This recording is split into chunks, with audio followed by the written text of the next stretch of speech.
based on any evil that he did. It was simply, I suppose, because God didn't love him. He hated him, and it wasn't based on anything he had done. That's the consequence of this doctrine. And yet, Mr. Garrett turns around, and on his blog, he said, I'm thankful to have been able to grow in Christ over the past year, to have matured, to have grown in grace and spiritual knowledge. I am confirmed in my 5-point Calvinism, although I've come to see how God has a general love for all men and has provided salvation for every man. Did he provide salvation for Esau? This says he was condemned and the good or evil didn't have anything to do with it. Let's go further. 94. Second objection they offered. And it was, if the gospel is true, the Jew would say, God is unrighteous in his dealings with us. They were saying, look, if he's going to offer salvation to the Gentiles, he'll be unrighteous in doing so.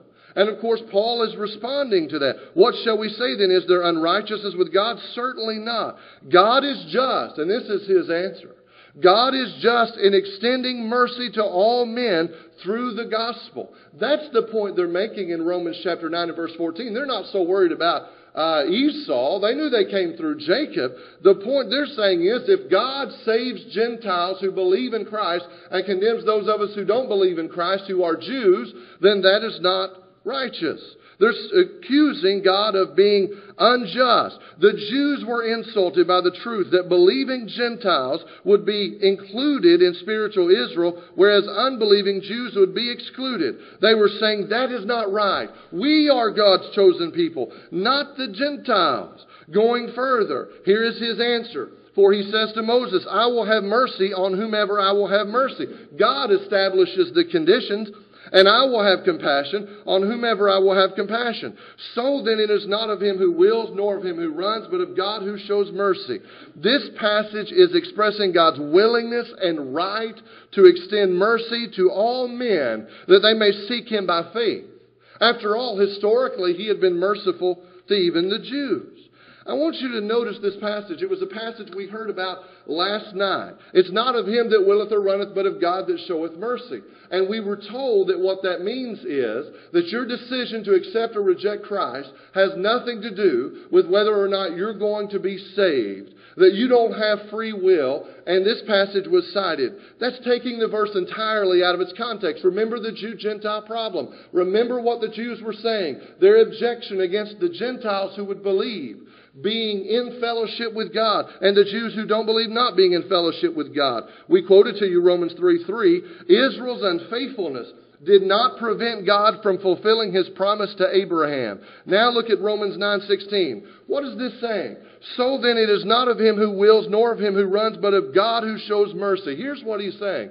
The Jews, in their willing, in their running, were saying, don't offer salvation to the Gentiles. That's not right. We don't want you to do that. And Paul is saying, you can will and you can run about this, but it's up to God to show mercy. And he's decided to offer mercy through Israel and the Messiah that came through their lineage to offer the Gentiles salvation. Israel could not set the criteria for the expression of God's mercy. That's what he's saying. He's not saying that we don't have free will to make a decision to accept or reject Christ. You have to look at the context. Why all at once now are we leaving the context?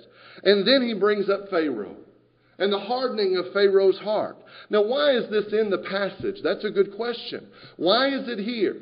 Keep that flow of thought. He's answering the objections of the Jews against the gospel. And after he says God can show mercy, he says, for the scripture says to Pharaoh, for this very purpose I have raised you up, that I may show my power in you, and that my name may be declared in all the earth. Therefore he has mercy on whom he wills, and whom he wills he hardens. Paul uses Pharaoh as an illustration of the futility of resisting God's purpose to extend mercy. Remember, God wanted to deliver Israel, and Pharaoh didn't want Israel to be delivered. And so what happened? Well, we know how that story came out. Now Israel's trying to get in between God and the Gentiles.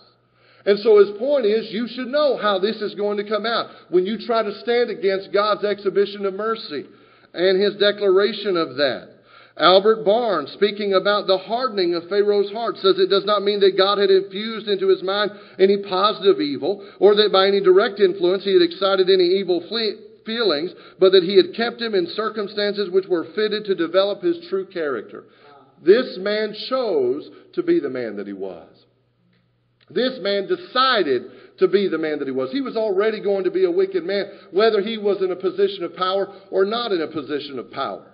But God took a man that had already decided to be wicked and would have been shaking his fist in the face of God. And he told him to do some things he did not want to do. And so therefore, in that sense, he hardened him. He showed mercy. And it's when he showed mercy that we see him hardening his heart. Excuse me. The Lord confronts Pharaoh through Moses and sent the plagues. Pharaoh responds by refusing Moses' demand. Pharaoh hardened his own heart and rebelled against God. The Lord hardened Pharaoh's heart in that he provides the occasion. He didn't force him to do evil and then condemn him for not doing what he couldn't help but do. I want you to see this parallel here. God had raised up Israel. He raised up Pharaoh. That doesn't mean he raised him up from birth. It means he established him in the scene of history into the position he was in. Just as Pharaoh had rejected God's word. And when he heard the word of God, he hardened his heart against it. We read that Pharaoh hardened his heart and God hardened his heart. The question is, how did he harden him? He asked him to do something he did not want to do. God hardened through his word and through his mercy. We see that with Israel as well. Israel was rejecting the gospel. Israel was rejecting God's word. They had been hardened through the gospel. They did not want it to be delivered. God's purpose was not thwarted by their rebellion. Just as Pharaoh tried to interfere in God declaring his mercy to Israel, so now Israel was trying to get in between God and the Gentiles.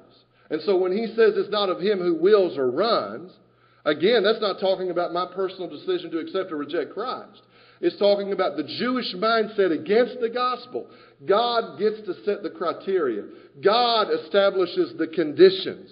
And it's upon that condition of faith, whether you are a Jew or you are a Gentile, that you'll be found pleasing to God. This choice and purpose of God in Romans chapter 9 had to do with the Messiah coming through the lineage of Israel.